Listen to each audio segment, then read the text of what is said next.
জয় জয় ধেমাজিবাসীলৈ আমাৰ নমস্কাৰ।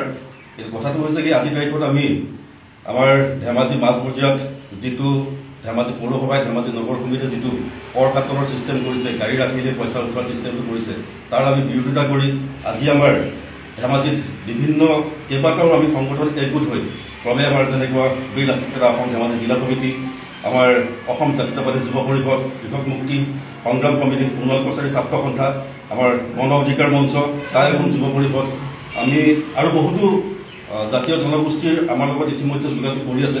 কিন্তু পোনপ্ৰথমে আমি এই 6টি সংগঠন একগোট হৈ আমি আজি ঐক্য মঞ্চ হিচাপত এটি মঞ্চ আমি গঠন কৰিছোঁ। আমি বিৰোধিতা কৰি যাম, কৰ কাটল উঠোৱাৰ বিৰুদ্ধে আমি বিৰোধিতা কৰি যাম। আজি আমাৰ এই মঞ্চৰ প্ৰথম সভাতে আমি কেইটামান সিদ্ধান্ত গ্ৰহণ কৰিছোঁ। অহা 2 জুলাই তাৰিখে আমি এই ঐক্য মঞ্চৰ দ্বাৰা এটা প্ৰতিবাদী কাৰ্যসূচী আমি গ্ৰহণ কৰিবলৈ আগবাঢ়িছোঁ।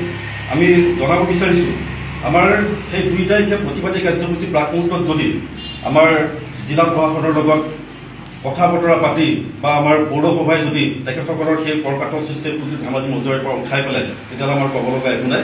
যদিহে আমাৰ প্ৰতিবাদী কাৰ্যসূচীৰ আগত তেখেতসকলে ইয়াৰ ওপৰত কোনো যদি পদক্ষেপ গ্ৰহণ নকৰে, আমি নিশ্চয়কৈ অহা 2 জুলাই তাৰিখে আমি ধেমাজি নগৰত মাছ বজাৰত আমি প্ৰতিবাদী কাৰ্যসূচী গ্ৰহণ কৰিম। তাৰ পৰা আমি সঁজুলি প্ৰদান কৰিম।